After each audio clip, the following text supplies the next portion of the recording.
Hello, friends. This is Darren Hayes of Pigskin.com. Before we take you to your favorite Sports History Network show, just want to tell you a little bit about some merch that you can pick up that represents your favorite SHN podcast. So far, there's t-shirts, coffee mugs, and even books from some of the authors that do podcasts right here on SHN. Who could buy something better than that, than have the history right from the gentleman that you hear talking about it? But we also are adding things each and every day. And where's that store, may you ask? Well, it's at SportsHistoryNetwork.com. Up at the top, there is the SHN merch button. Click on that. It'll take you right to the store, and you can be representing your favorite podcast and show the world that, hey, on the swag that I'm using, it's the headquarters of sports yesteryear, Sports History Network, and my favorite podcaster, the Sports History Network store. Shop there today.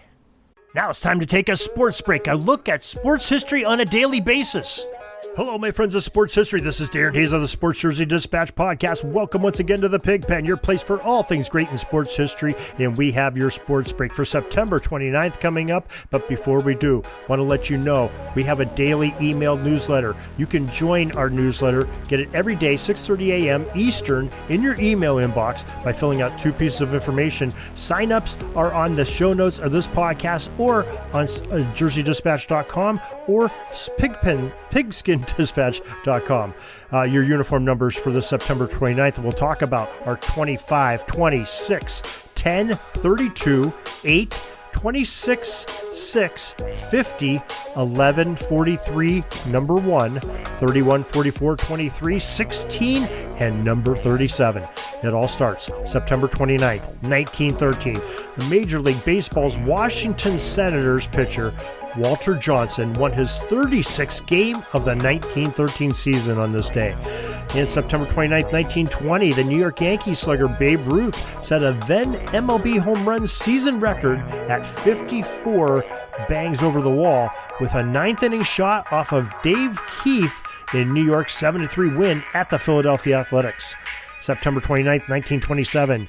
Again, Babe Ruth, that Yankees slugger, tied the Major League Baseball hitting record by hitting a grand slam in consecutive games in New York's 7-4 win versus the Philadelphia A's, again, and a 15-4 rout of the Washington Senators.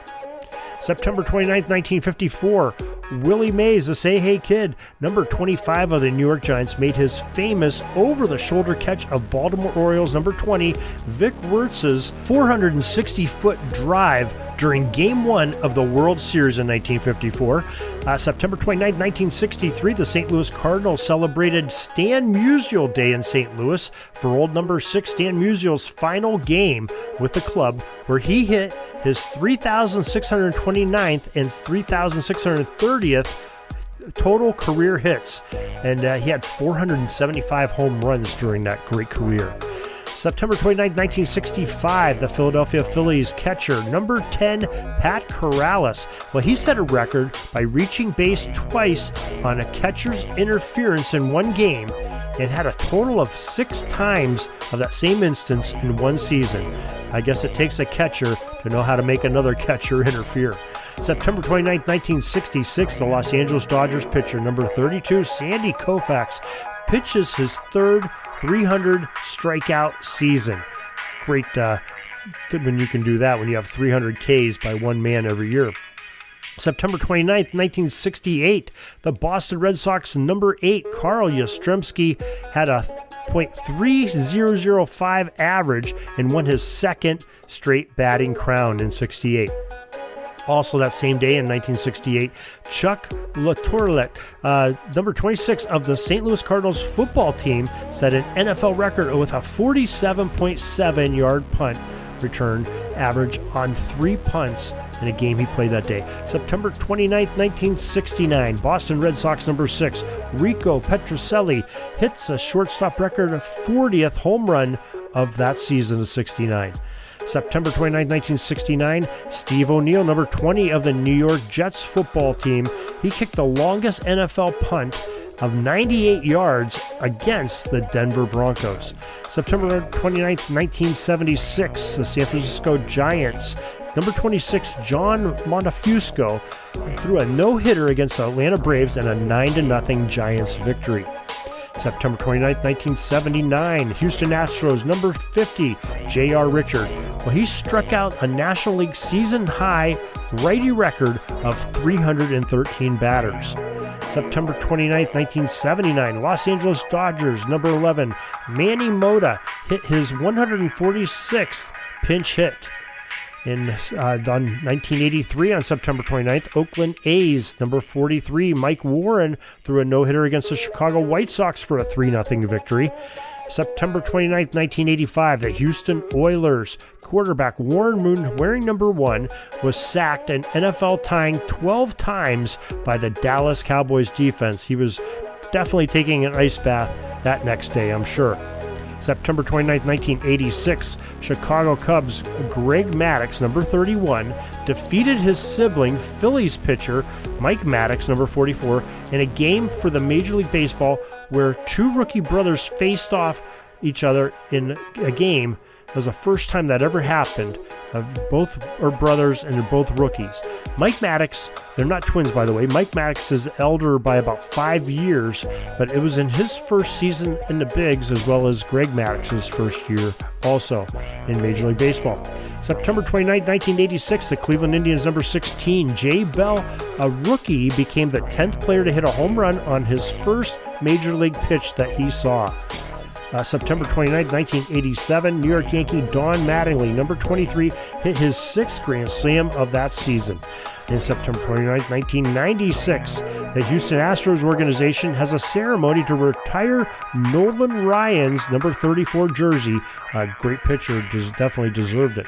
September 29, 2002, Seattle Seahawks running back Sean Alexander, number 37, set an NFL record for the most touchdowns in a half with 5 in the first half of a 48-23 victory over the Minnesota Vikings at Seahawks Stadium, and he ran for 4+ 80-yard reception as well.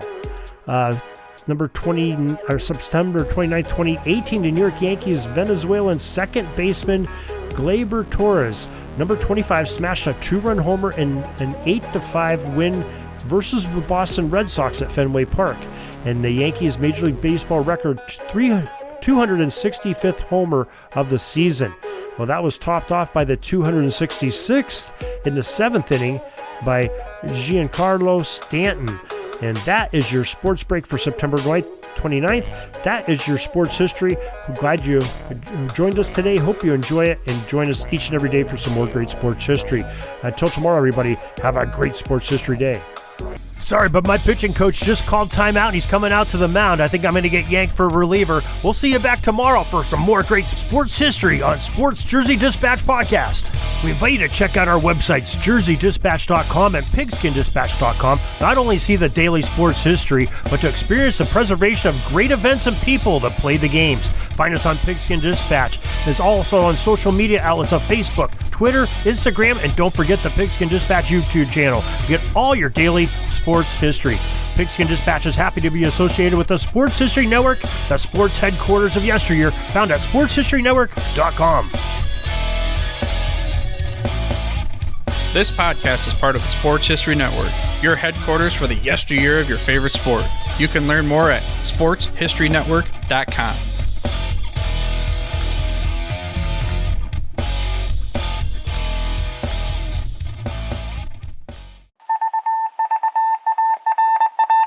It was just another ordinary day in the offices of the Pittsburgh Guardian newspaper circa 1924. But for Marla Delft, assistant editor, everything was about to change.